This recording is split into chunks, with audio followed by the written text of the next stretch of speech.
Hi everyone and welcome back. Okay, so in this video I'll be showing you 5 tips to avoid smudging your graphite drawings. Okay, so the first one is using drafting brushes. Now if you don't know what a drafting brush is, I haven't actually got one to show you, but I'll insert a picture of one just here for you now. Okay, you've probably seen these things used by other artists, and I just want to give you the reasons why I won't use them. Now, I've had a few questions over the years on Patreon about how to avoid smudging graphite, etc. And one of the questions was, how can I get my drawings to look nice and crisp and sharp like yours? When I've finished them, they always look a little bit smudgy. And we got to the bottom of it and we found that this person was actually using a drafting brush. Now, like I say, I don't recommend drafting brushes. I use these things. Just small 1-inch watercolour brushes. That's the one I'm currently using there. It's just a synthetic watercolour brush. I didn't like it for watercolour, so I use it for removing eraser crumbs from my paper. And I'd rather use a 1-inch brush than a great big large drafting brush. If you imagine that this is full of bristles from this end here, coming out all the way along there, you know, like these great big drafting brushes are. And you're repetitively going across the whole drawing every time you erase. So for example, you've erased some lines out just there and you've got like a couple of, you know, half a dozen or something little eraser crumbs there on the paper.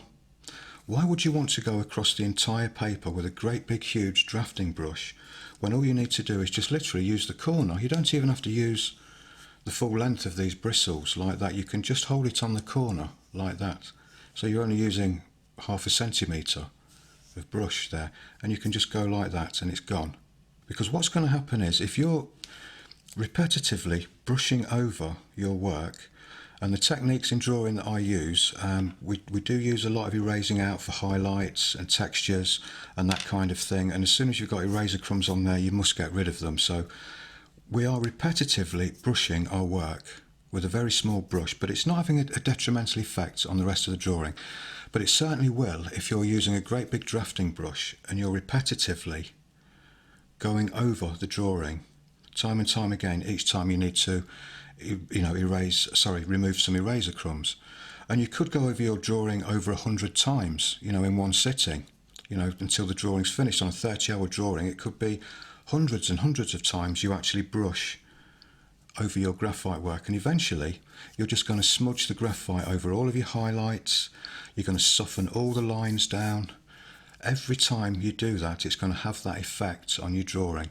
So that's why I don't recommend drafting brushes for the style of drawing that I do.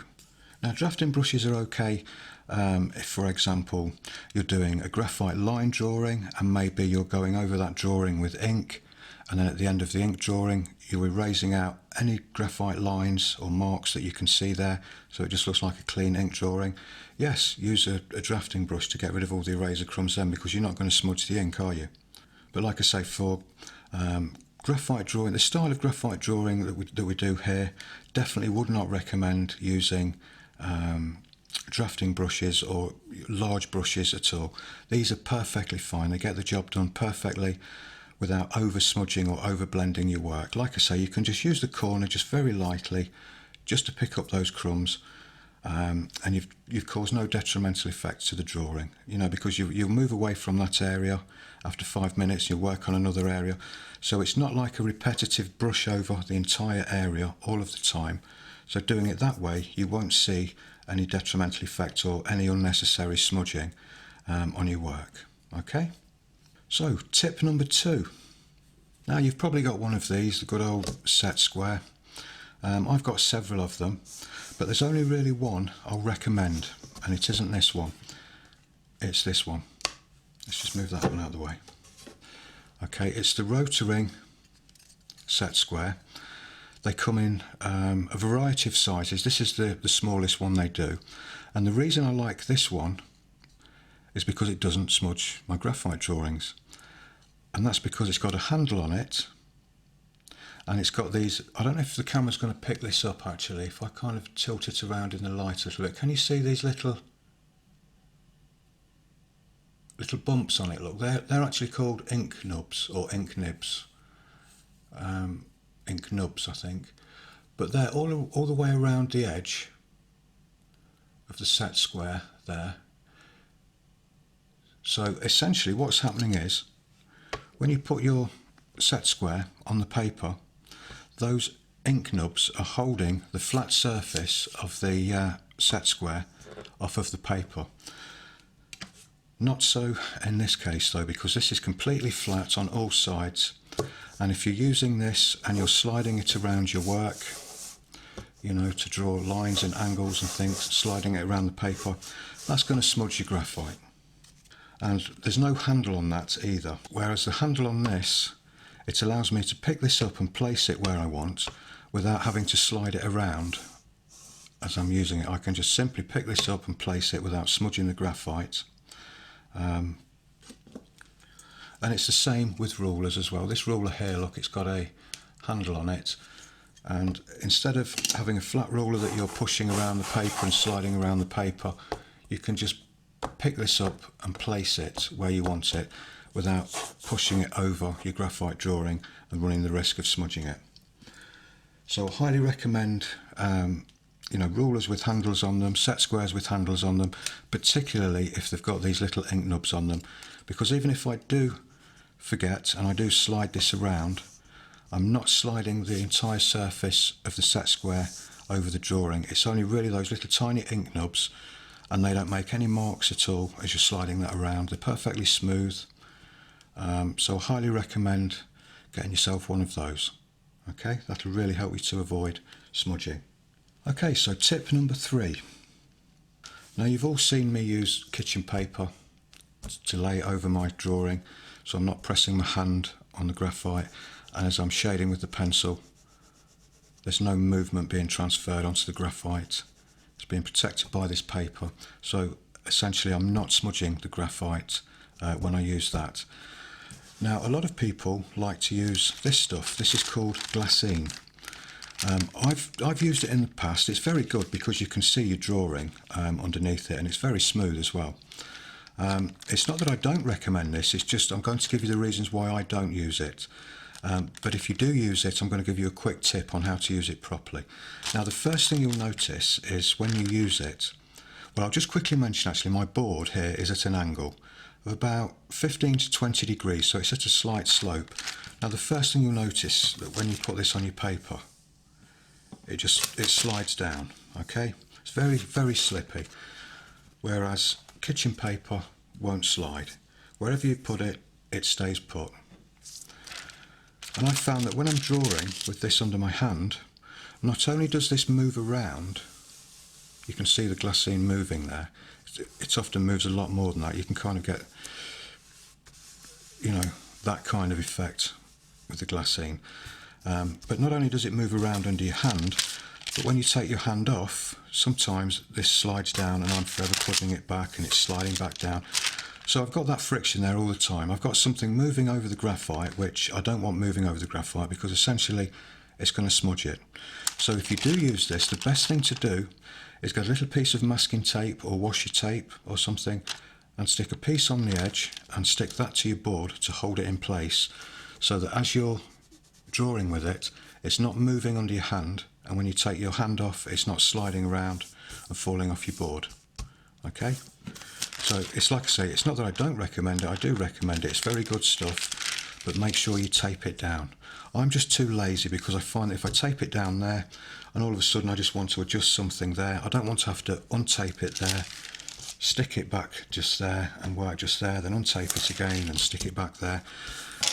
I just like to have that there, and I can be drawing there, and if I suddenly change my mind and want to work in that corner, I can just go like that very quickly and not messing around. And that won't smudge your drawing either. The fact that it's absorbent and it's a little bit coarse, some people are worried that will smudge your drawing. I wouldn't be using it if it did. It doesn't smudge your drawing at all. It's perfectly fine to use that. Now, still on tip number 3, I just want to talk quickly about these drawing gloves that I've seen. They seem to fit over your little finger, cover this part of your hand here, and kind of fit round your wrist. And the idea is you can hold your pencil now and just rest your hand down on your work and draw away. And you're not transferring any oils. I guess that's a good point. You're not transferring any oils from your hand onto the drawing, but there is still movement there, and that's going to really, really smudge your work. Your hand is still rubbing over the thing, so don't think for 1 minute that that drawing glove is going to protect your drawing from smudging. It really isn't. So I wouldn't recommend using them, other than if you've got very greasy hands or something and you're holding, for the most part, your hand off of the drawing, but occasionally you just rest it on there to do something and you just don't want to transfer any oils over. But other than that, I don't really see the point in them. I find using either one of these two things a much better option. I've even seen people stick this to their hand. Now again, that's not going to work because essentially that's stuck to your hand and that's going to move with your hand and smudge your work. So if you do stick that to your hand, you're going to need to use two pieces and put another one underneath it to stop the movement from that happening and smudging your drawing. So just be mindful of that. Okay, so tip number 4. Now this one isn't really about smudging, it's more to do with avoiding fingerprints on your work, but I thought I'd include it in this video anyway, because believe it or not, sometimes I do get asked how can I avoid fingerprints transferring onto my work. Well, I'm not being derogatory or invalidating here in any way, but obviously don't touch the paper, that's the obvious thing.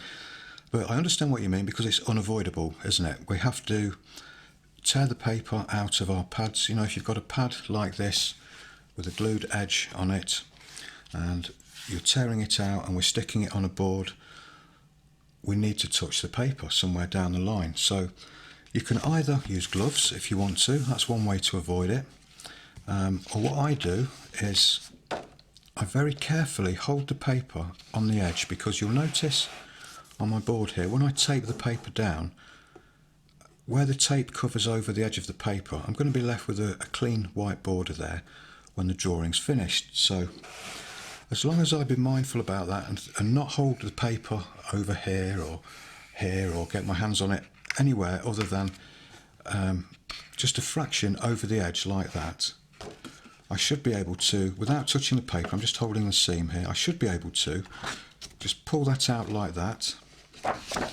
I'm still holding the paper just right on the edge. It's the only place I've touched the paper so far, and then I'll lay it on the board, and if I need to touch it, I'll only just gently touch it and hold it in the corner like that, and then that's it. I can just tape that round the edges now, tape over the area where my thumb was pressing on it, and as long as I don't touch that anymore throughout the course of the drawing, I won't transfer any more fingerprints onto that paper at all. Okay, nice simple easy one there. And tip number 5. Now again, this is probably going to sound very obvious, but to avoid smudging your work once it's finished, I use a fixative, and the one I use is this one, Spectrafix. And the reason I use it is because it does actually work, and you can spray it in your house without dyeing. It's non-toxic. It doesn't really smell of hardly anything. There's a little bit of alcohol in there, but essentially it's a water-based product. It's not like these solvent-based ones, which basically you have to do in a well-ventilated area or preferably even outside. This you can do in your house without any problem at all. And I only generally use this when I've actually used graphite powder.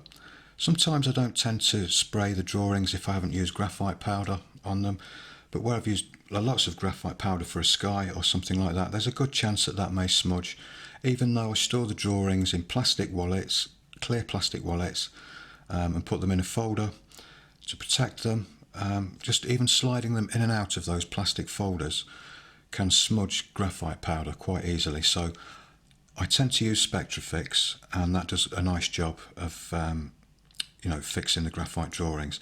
Now I will just say a quick thing about this. Be careful when you use fixatives, because depending on the weight of your paper and the type of paper, this could actually cause the paper to buckle a little bit. So always test this on your paper first to make sure that it doesn't have any negative effects on it, and don't apply it in heavy layers.